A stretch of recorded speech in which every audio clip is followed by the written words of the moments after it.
Alright guys, welcome back. We're going to go ahead and today we're going to cover the startup and shutdown video.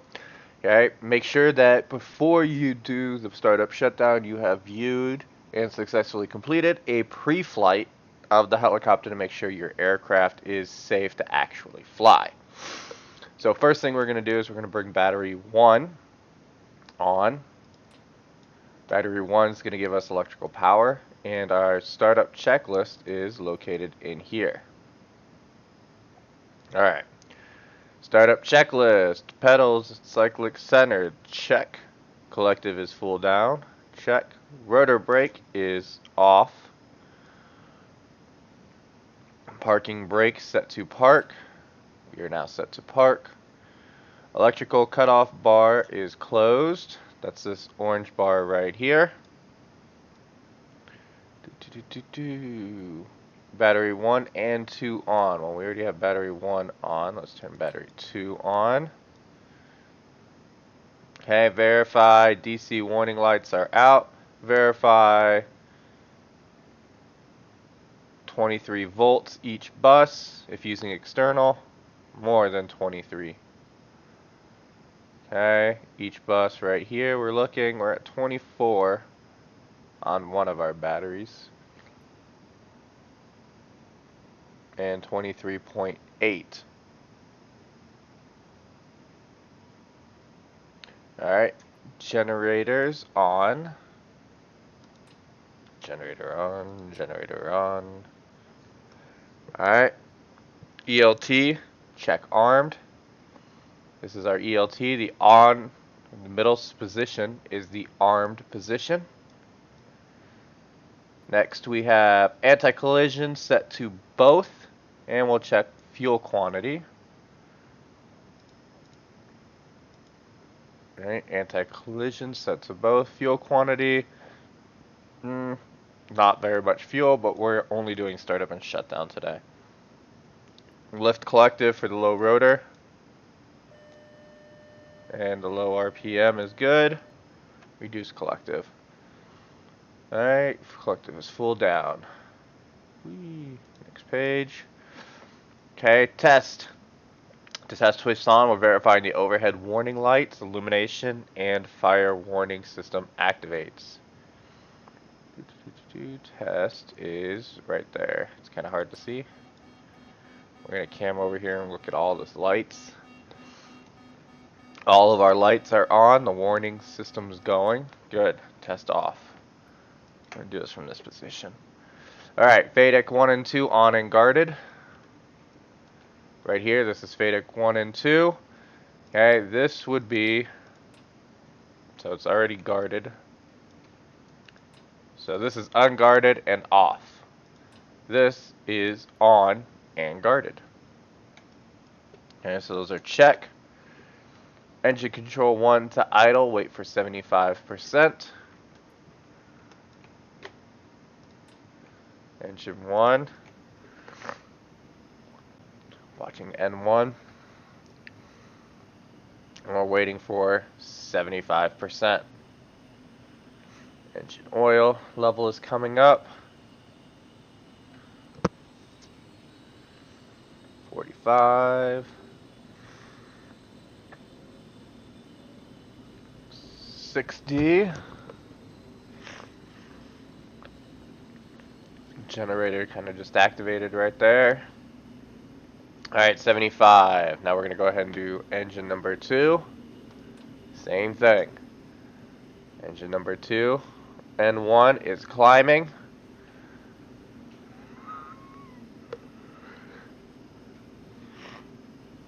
Okay. Climbing, climbing, climbing. Hydraulic pressure is coming up. Generator 2 is good. Alright. N1 for engine 2 is up. So RA 1 and 2 and FSM 1 and 2 to the on position. Okay, oops, missed one. There we go. Alright, next page. Okay, so the AHRS selector to 1, and then we're going to hit the course deviation. So what we're looking for right here is the AHRS number 1, and this one right here is the deviator. So watch right here, as I go left, that needle will go left. Okay, so our compass is now no longer aligned with our heading.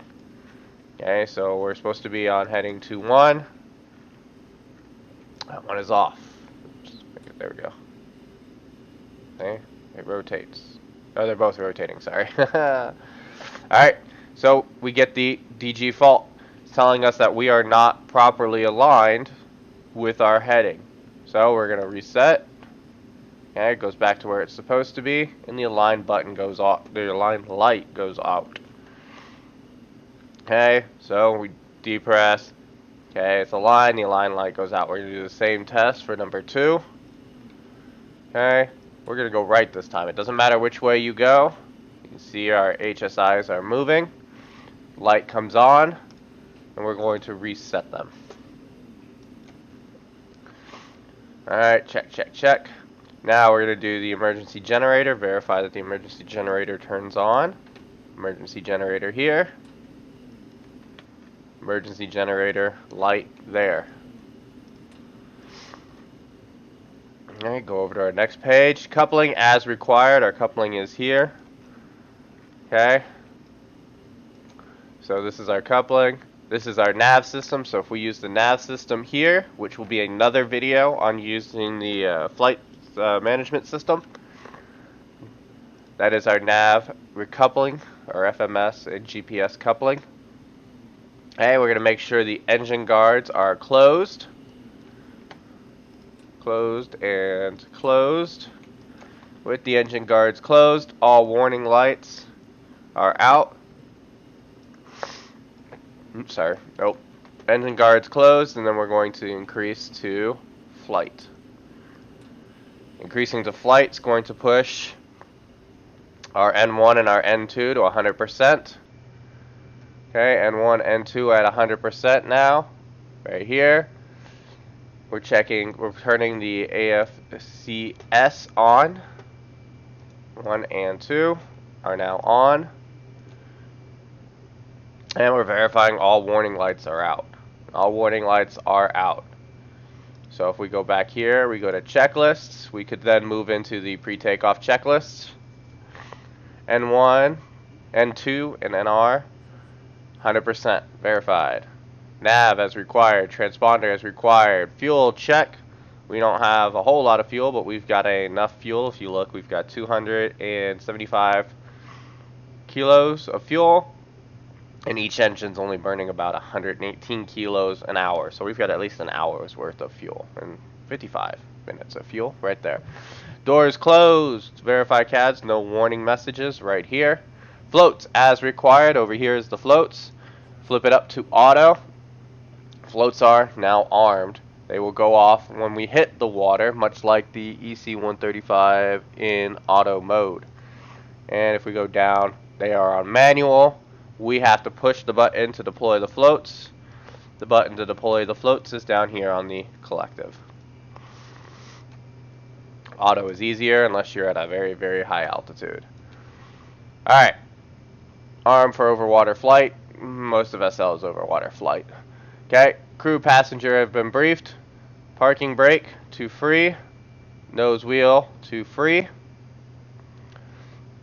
After takeoff, climb is established. Landing gear up. So we'll flip this switch to the up position. And then we'll be airborne. However, we're going to go through the shutdown checklist now. Shutdown checklist. Nose wheel to lock. Parking brake on. AFC S 1 and 2 off. Engine control 1 and 2 to idle. 1 and 2 are now on idle. Okay, once they're on idle, we're going to go and turn off DA1, RA1 and 2 and the FMS 1 and 2 off. Switches are now off. Okay, we're going to turn to MFD3. This is the MFD3. We're going to turn it to FMD You come up here, this is the MFD screen panel right there. We're going to turn it to FM3. We're going to come out of our checklists and activate the screen. Okay, the screen uses media just like the GPS, so you got to click it and hope your media is working. There it is. And we can check our logs. Today is the 2nd that I'm making this video, so the 2nd we only had engine start. Okay, no issues on the screen. If there are any issues, we need to make sure we we check those issues and we clear them out. Alright. Screen back to normal. Done. Next one, engine guard 1 and 2 open and engine 1 and 2 off. We're going to monitor our instruments as the engines are spooling down. Engines are off. Temperature is dropping. Our N1 and our N2 are dropping. Alright. We can turn the generator 1 and 2 off. And when we get below 50%, which we are, we can apply rotor brake. Gen 1, Gen 2 off. Rotor brake now engaged. Rotor brake light is on. Okay, once the rotor stopped, all lights off. Battery 1 and 2 off. Verify that the ELT is not transmitting. Alright, blades have come to a stop. So we're going to turn off all our lights. The only light we have on right now is our anti-collision light. That is now off. We can now turn the batteries off. Battery 1, battery 2 off. Okay, we're disengaging the rotor brake. That's personal preference. And then we come down here to check the ELT has not transmitted. Okay, if the ELT was transmitting, it would be doing this. Okay, ELT is not transmitting. Highly recommend that when you're leaving an aircraft parked somewhere for an extended period of time, turn the ELT off. This prevents somebody from crashing into your aircraft while it's on the ground and you're away and it triggering the ELT. Okay, we are now done with shutdown. Okay, so this completes the startup and the shutdown checklist. Make sure you check out the other videos covering both pre-flight, in-flight. We're going to have one covering our auto rotation capabilities, the new auto rotation scripts inside this aircraft, as well as an MFS video, the flight management system. These screens right here, those will be covered in another video. Make sure you guys check those out here on the channel. And as always, if you have any questions, feel free to get in the group chat and ask.